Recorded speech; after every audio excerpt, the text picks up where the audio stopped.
Mac and Perry in the place. Da-na-na-na. Mac and Perry go live to create. Da-na-na-na. Mac and Perry invite you to stay.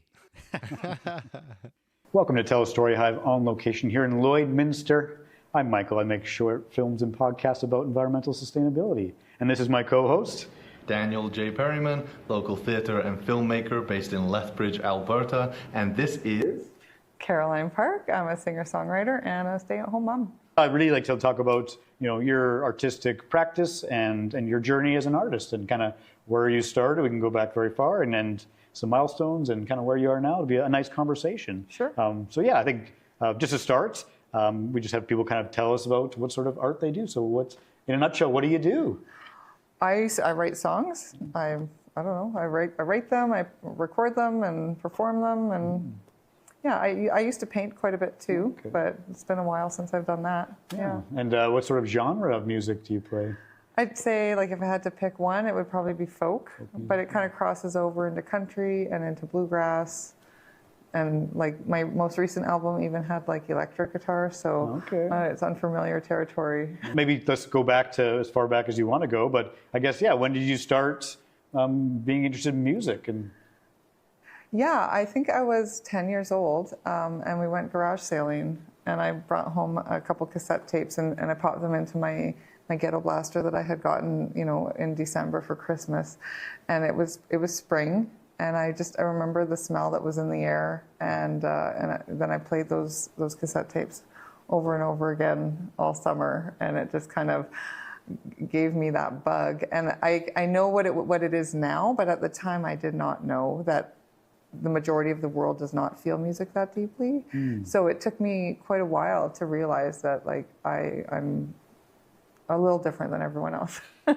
Interesting. Yeah, and what sort of feelings came out that summer when you were listening to those music? I just memorized everything, like every inhale and exhale and every note that went off of the major scale, because one of the cassettes was a jazz guy, and so yeah, I just noticed everything, and I just developed an ear, for music. And I know that I had been exposed to lots of music as a kid, but I didn't really consider myself a music fan, until that moment, that summer, and I kind of fell in love with it. Yeah. Yeah, nice. Yeah, great. Yeah, and I guess, yeah, what came next in your musical journey?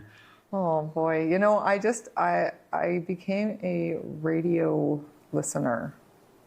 Avid radio, so I knew like the call-in number for whatever community we were living at the time. Yeah. I knew what shows were on at what times and what kind of genre of music that they would play during those hours, and I knew the announcers by name, and I would call in and request songs, as a 12 and 14-year-old kid, right? So super cheesy, right? But I was just a huge fan, and that was my identity. And it wasn't until I was 24 years old that someone was like, "Here, you want to hold my guitar?" And I was like, I don't know, do I?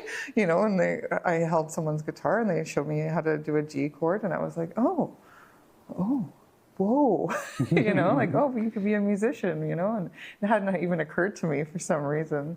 So moving from fan to musician. Yeah. Do you remember by chance, like, where you were when that person handed you that guitar? Yeah, I was in a gym in a school in Fort McMurray, and I was showcasing my paintings, and I had paintings that I had made into jigsaw puzzles and greeting cards. And the lady next to me, she's a watercolor artist, and she had all these greeting cards too. And she's the one who, she's been around the block a few times, so you sit at these markets for a long, many hours. And so she brought her guitar with her, and that's how it all started. Nice. Yeah. Interesting. Yeah. Okay, so you were doing other kind of art at the time too. Yeah. How was the painting? How did that work itself into your creative life? Well, like, I noticed, like, I mostly did abstracts, but I was getting into like putting in more realistic things inside my abstracts. And I noticed that depending on the type of music that I put on, my abstracts would be more abstract, like very different. Yeah. So I was listening to lots of jazz, and then I'd switch over to this stuff that these European guys gave me, and it was kind of like techno, And it was like really cool. And then on Friday nights, I'd listen to the Celtic Hour on CKUA, right? And it was like, I thought, well, I'm going to do a green painting today because it's Friday and they're going to have Celtic Hour on and stuff, just silly stuff like that, right? But yeah, I was just really enjoying making art every step of the way. What came next after that, once you realized that maybe I could play music? Yeah, well, I went down to the local music store, and I don't even know how this happened. But I remember owning a banjo at one point, but I remember giving up on it like immediately because I went for one lesson, and this guy in Fort Mac, he was going to give me lessons. And when I got to his house, it was just crazy. And like his wife and his child had lost her passport the night before, and they were yelling back and forth with their Australian accents, and I couldn't understand anything. And it was like, I don't know if this is going to work. Like, so then the guy comes up to me and he's like giving me banjo advice and all this stuff. And I just thought, I better just get a guitar, right? Because there's a gazillion people who play guitar who could help you along your way. Whereas where I was living, there was one guy. And I thought, I don't know about this. Anyhow, we ended up being really good friends. And as it happens, I now have a banjo just in the last few weeks, and I'm starting that journey all over again. But so I went into the local music store, and I did, I think I went with that lady. Her name was Tammy. And I walked in and said, I'm looking for a beginner's guitar, right? And they said, I mentioned that I think I mentioned that I was left-handed. And they're like, well, you might as well just go right-handed, because if you're left-handed, there's only one guitar, it's over there. And if you're right-handed, then there's 47 guitars over there. Sure. So I just grabbed like a classical guitar and with nylon strings. So that was a really good move, because when you're first starting out, it can be like a lot of people can't handle it, right? Can't handle the strings hurting their fingers and all that stuff. So anyhow, I played that guitar, and I started a YouTube channel within a month or two, and I started posting like a song once a week. And it was all what I wanted to do was, I had booked a trip to Chicago to go hang out with this band, and I realized that I was a groupie. And so all this happened at the same time: the art market, the Chicago thing, and the lady in the band in Chicago was doing bossa nova on the banjo. And so I had called her up and been like, you're really cool, can I come hang out with you? And then her guitar player was like, I'll host her. So I went down there for a week, and I had been playing guitar for like 2 months, right? And so, but they're all very encouraging, really cool people. And like, they let me, the guitar player like helped me learn a song, and he filmed a YouTube video for me while I was there, and we did a duet. And then we went to their they had a standing gig on Tuesday nights at this jazz club, and they let me sing Walkin' After Midnight by Patsy Cline, and all these professional jazz musicians. Like, it was like the coolest moment of my life, right?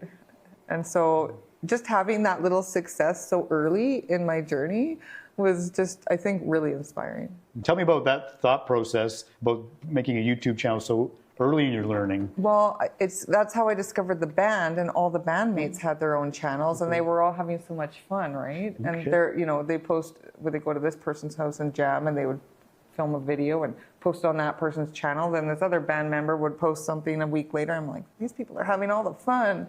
So my first YouTube video, and I've considered taking some of these down because they're darn near embarrassing, right?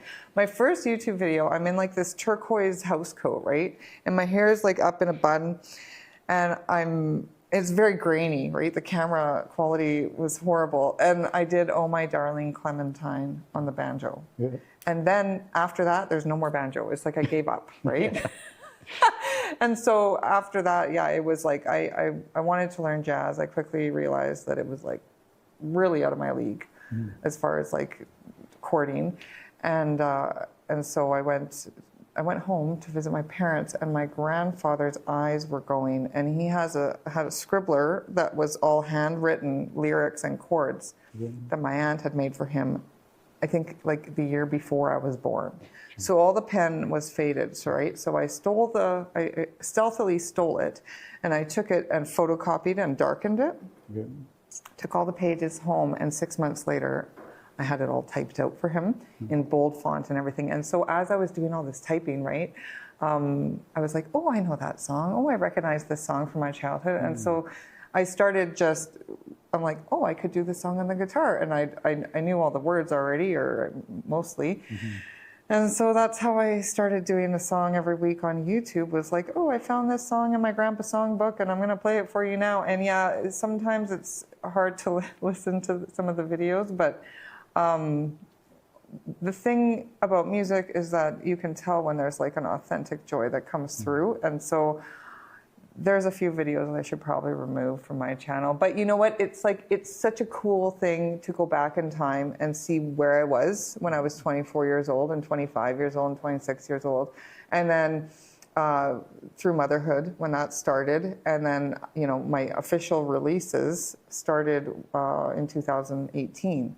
So like that's a big gap, right? And there's a lot of life in there. And so they're all beautiful moments to me. What comes to mind to me is also that you just sounds like you're a person that just dives in and just does things. Yeah, I wish I was more careful, but I have friends that are perfectionists and they're like, you know, it's okay to put stuff out that's not perfect because look at how much you've put out. And I'm like, oh, I don't know if that's a compliment. Yeah. But yeah, like I did have roommates that were like, well, maybe you should practice it once. And I was like, yeah, I'll practice it. I'll do that later. Or, you know, like 2 months later, I'll have it perfected, right? But it's like, no, we got to keep skating every day and just like, this is what's on my mind, or this is what I'm singing. I woke up singing this song today and this is my video for the day or whatever, right? Okay. So, yeah, it's all a journey. Oh, of course, yeah. And maybe they give you kind of having that weekly goal that kind of help in keeping you consistent, maybe? Yeah, I don't know if it was a weekly goal per se. Like I would just squeeze it in in my spare time. Like I'd have to get up Saturday and, you know, go cross-country skiing or go biking or something. And then it was kind of my late afternoon activity before supper kind of thing. Okay. So just fit it in. Yeah. Pretty casual Saturday, right? Yeah.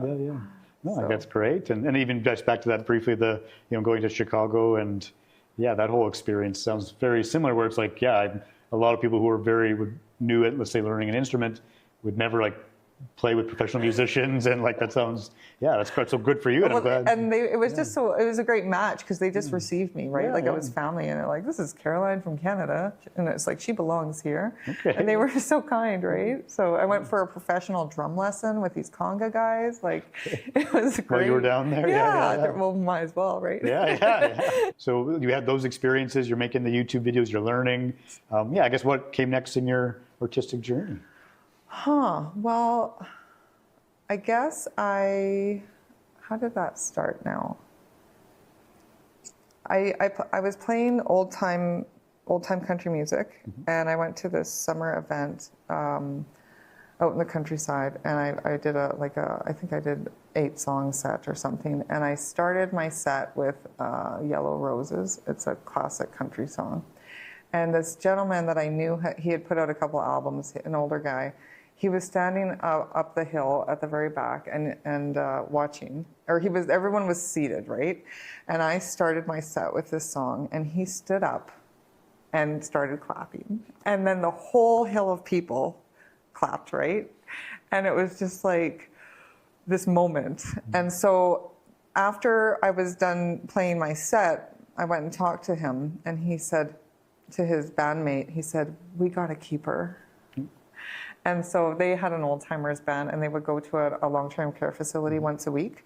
And so they invited me to be part of their band, and I had just had my 3rd child in 3 years. And so I was like, I don't know how that would work, but great. So my mother-in-law would take the 2 older toddlers, and I would take the younger one that was still needing me every 2 hours or 3 hours. And once a week we would drive to a care home in the area, and I would have the baby.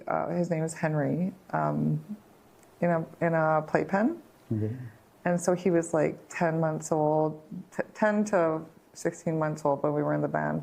And I don't think that the residents even listened to us after that, because he would just be playing peekaboo, and he'd be down, and he was this chubby, like blue-eyed boy, right? And but Franklin was the old man, and he played these massive harmonicas and just played them like a dream. And so he really gave me a lot of encouragement.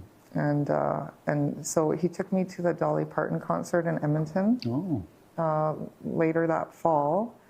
And on the way home, I think we drove partway home and we stayed at his studio where he had recorded a couple albums. And like we drove in the rain. It was a very dark night. I was scared of all that, like the roads and everything. We made it to this little home studio, and I met the man and that ran the studio, and then just made that contact.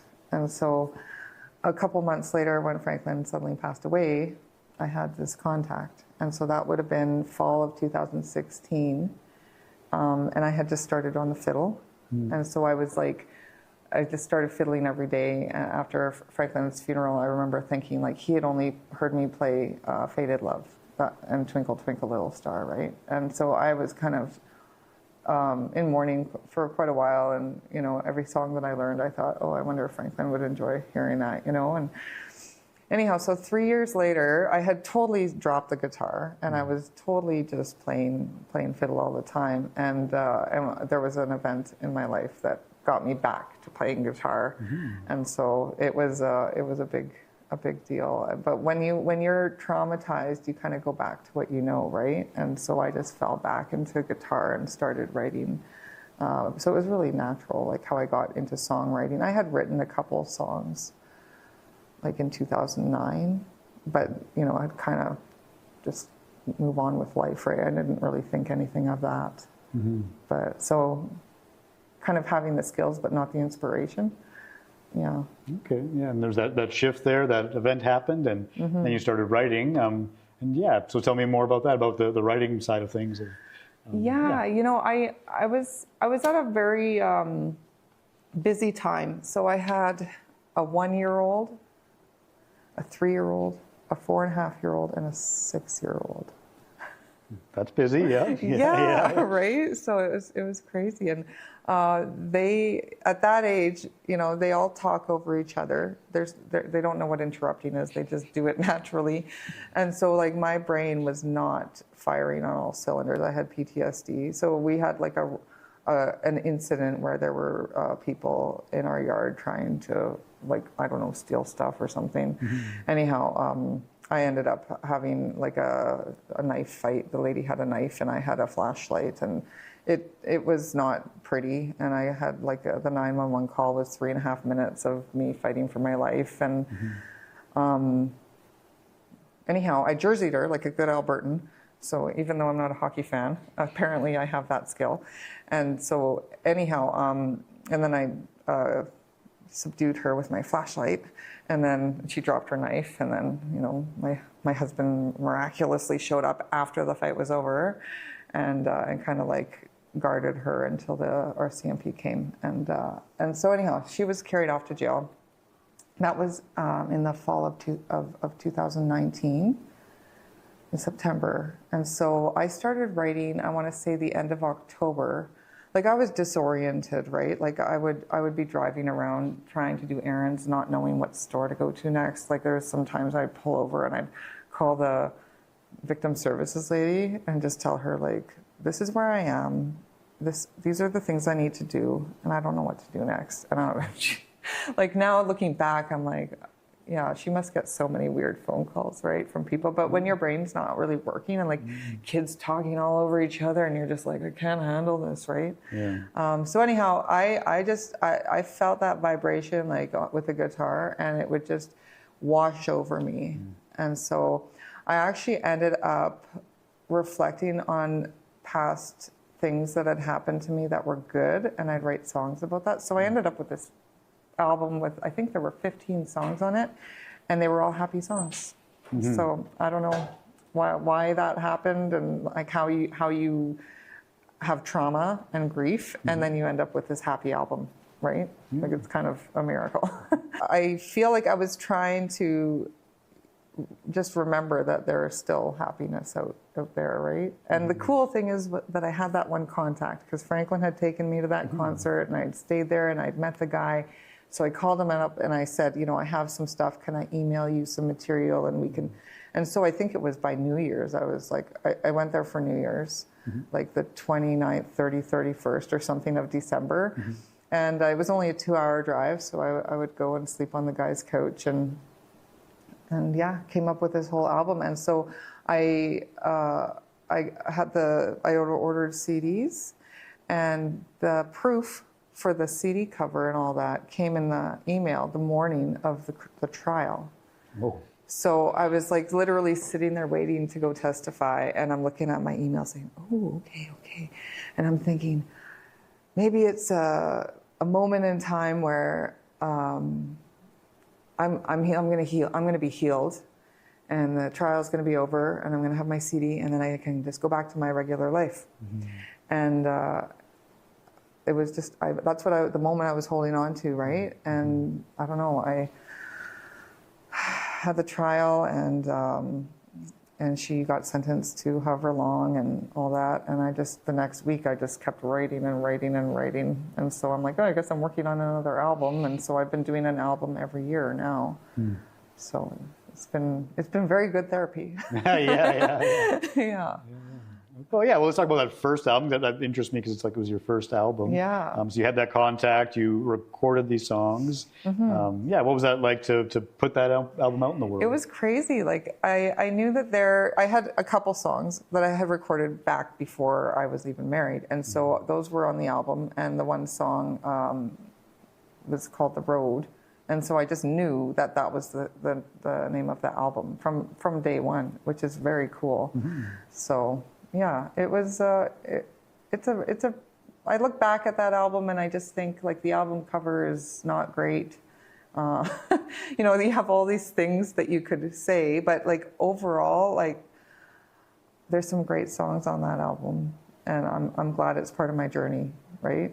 So. Yeah, and coming from a place that sounds like healing and moving through those feelings. So if nothing else, for yourself, that's great. And I guess I was curious, just like that.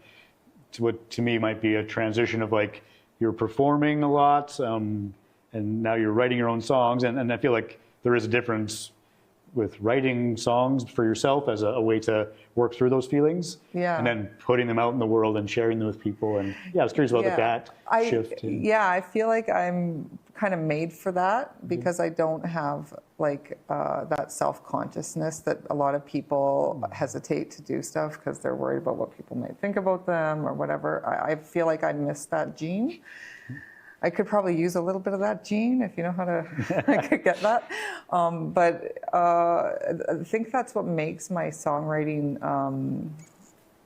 leave me so well. Like I've gone to different workshops and hearing how people struggle. It's like I don't have that struggle at all. And so what John Warham, he calls it the internal editor. And I don't have an internal editor. So people, they think they want to write something. They have an idea. It's on the tip of their pen. And then they think, oh, no, that won't work for whatever reason, right? And so, you know, if I have a line I want to write, I write what I want the line to mean, not poetically. Like, just like, this is the idea I want to come across. And then you can write 10 different ways to say that in a poetic way. And then sometimes it's half of that line and half of that line. But, you know, kind of just writing everything is the way to go sometimes. Sure. And most people write nothing, or they have an idea and they just hesitate. So and you put the album out there. I guess how was it received when it came out? Well, I didn't really know much about promotion back then, so I just put it out and I just didn't really do much as far as like calling radio stations or anything. There's a YouTube video. There you go. Well, and it was right during COVID too, so it was just like the worst possible time. And I had some people say, "Well, I don't think you're quite there yet. You know, keep trying," kind of thing. And I was like, "Okay." So I just kept going, and that's where I've got 7 albums out now. And like as far as promotion goes. Well, I don't know. I talk to other songwriters, and I feel like I'm doing more than most people. So I'm kind of at the point where I'm like, well, maybe I should hire this out. Someone smarter who has more contacts and stuff like that. And so the last album that I put out has been I got a lot more success with that, having someone else on my side, you know. You also like involve your kids with the music videos, right? A little bit? Yeah. Like they've helped me behind the camera a few times, and then every once in a while I'll be like, well, do you feel comfortable doing this? It's going to be a public thing. Like, do you want to do it? You know, we always have that discussion to make sure people feel like comfortable. But most recently, my daughter, she did some cool acting on a music video, and then after it was filmed, and it wasn't public yet, but she's like, I don't think I should put that out, Mom. And I was like, okay. And I thought, I got to honor this, right? And then I was like, you know, Shirley, it really makes the video. Like, are you sure? And so we're in the backyard, and I got this spoon that I have, and someone has wood-burned music notes into it. And she's singing into it, and then she's playing it like a violin, right? And it's just like so funny. And I convinced her to let it stand. And I don't know if I feel good about that, because I feel like kids, they don't know what they're committing to when you put something out in public, right? And like having that privacy is important.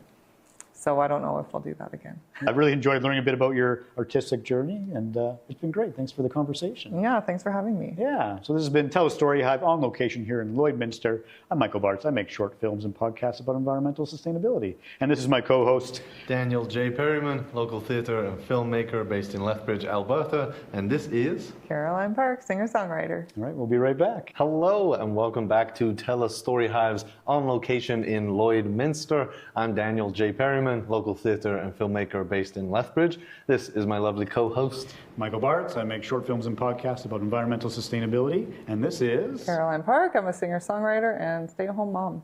Yeah, thank you so much for taking the time to sit down and talk with us. And I'm super excited to dive into your showcase here. Oh boy. And yeah, just talk a bit about some of your projects in a bit more detail. And yeah, I think we're going to start with a song. Oh boy. And this is going to be That's Living by Caroline Parke. So yeah, take it away whenever you're ready. Okay.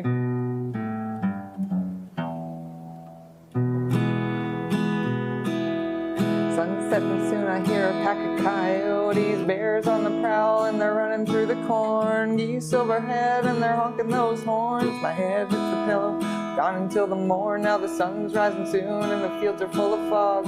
Coffee's in the pot, now the fog is burning off. Then the water's flowing, and I'm filling up the trough. Yeah, I'm glad I'm in the country, and I'm living close to God.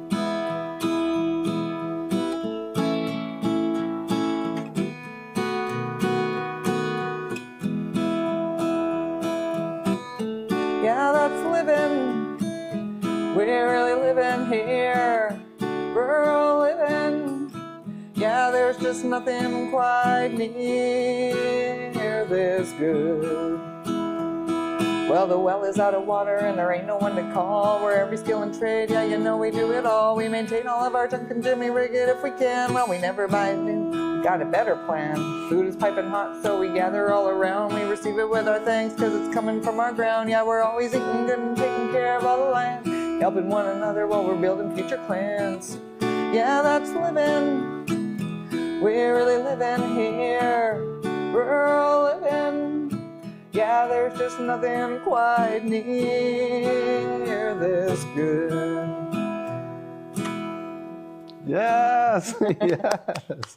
Thank you so much for sharing that with us. Thanks. That's amazing. Yeah, feel free to put your guitar down there. Yeah. And yeah, like, so this song came up a little bit in your interview with Michael there.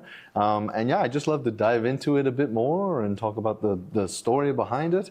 And yeah, this is the piece that had your daughter in it, dancing. And so yeah, I guess I'd just be more curious about that. Like, what is it? Because your family is featured in a few of your videos, and so like, what is that like working? Does it feel like work with your family there? No, totally not. Yeah, but it's like, it's great just living together, right? Like we've been homeschooling for 3 years, and we spend a lot of time together, and I just really enjoy it, like thoroughly. Yeah. Yeah. What kind of emotions come up when you were working with your family, and it's your like songs and lyrics and well, like my one daughter, she goes to sleep every night and she has one of my CDs in her CD player like every night. So I'll tuck her in and then I turn on the music before I leave, and I never know what's going to be in the CD player, and she knows all my lyrics, everything. She knows. So, and yeah, when I film stuff in the summer and then I edit it in the winter, essentially, like not always, but as a rule of thumb, I like to utilize the good weather in Alberta when we have it. And then when we have bad weather, then I have something to do that's, you know, still engaging my spirit, right? And so, like, particularly this past fall, I filmed a bunch of stuff, and then when I brought up the footage, I was just shocked at how good the footage was. On a couple of videos, I was like, I had not low expectations, but I just knew, like, out of this, you know, 8-minute clip, I'm going to have 90 seconds that might be good enough, right? And then I have to reuse clips and put them. I could flip them or something if I have to, right? Because sometimes there's not a lot of good footage for whatever reason. And yeah, the one thing I think it was 11 minutes long, and everything was usable, and it was all really good footage. So I just was like ecstatic, right? Opening my Google Drive and finding that, like, oh, this video is going to be awesome. Yeah. So I would like to go back to That's Living briefly. Okay, yeah. Just because, some of the lyrics in there, like the first thing that came to mind was just like this idea of like setting the scene. And I just feel like you do that so well in that song. And, you know, you had mentioned in your interview with Michael there, just like the not doubting when you have something to say. Yeah. And I'm curious if you have anything more to say about that and how those lyrics came about. And is it just everyday life and inspiration? It's everyday life, and it's a few moments with different people. Like every line in that song is a different moment that I had with a friend. Like I did have one friend in particular that came out. The lady that handed me her guitar, she came out, and I walked around the yard, introduced her grandchildren to the donkey, and showed her this and that, and it was just it was a nice little morning we had, and I didn't think anything of it, and they were like wide-eyed, and she's like, look at this, and very like excited about this, and I just was like, this is not exciting, but they found it exciting, and I thought, well, if that's what people find exciting, I should just write a song about it. Yeah. Oh, that's beautiful. But there's some times in the country where it's so quiet you can't hear a thing. Like even if you tried to hear anything, you can't hear anything. There's been really quiet moments, but then, you know, when you hear the coyotes yipping, like you'd swear there was 30 of them, right? And it's like there's 4. Right. But yeah, most people in the world don't get to hear that. Yeah. So we'll kind of jump along there to Harvest is Long. Okay. And just, like one of the things that stood out to me in that video was just that idea of like family life. Yeah. And I don't know, like what can you tell me, what else can you tell me about that video? We just like,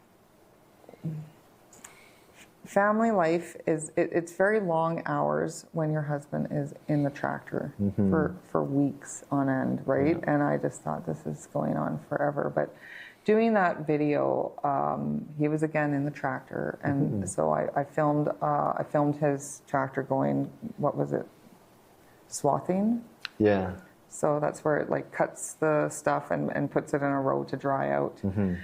And I think I put the camera on a tripod and put it in the bush on the edge of the field, and then I went for a walk down the road and back, and you know, got however many minutes of footage, and then put it on fast forward, and yeah, it was good. And then the one shot of me at the very beginning, we had gone for a walk, and it was like 10:30, me and the boys, and the light was too hard, you know, but I had my one son in landscape mode, walking backwards in a field with gopher holes, and he just rocked it. Like I just couldn't believe how good the footage turned out.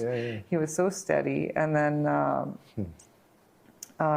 later on I went to the crest of this hill and put it on a tripod, and it turned out so good. I thought that video was done a couple times, and then when I sent it to my husband, he's literally in the tractor, and he's watching it, and he gets back to me, he's like, you know what, there's not enough you in it. So it was that day I was making breakfast for him, and I'll like line up the containers and portion out eggs and portion out bacon, and like, this is how you do meals, like for farming. Whenever I make a meal, I'll make 3 or 4 portions, right? And then we kind of hopscotch them.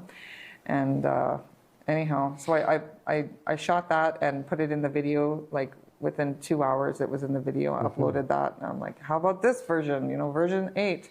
And I finally got to a place where it felt like an authentic representation of what it's like.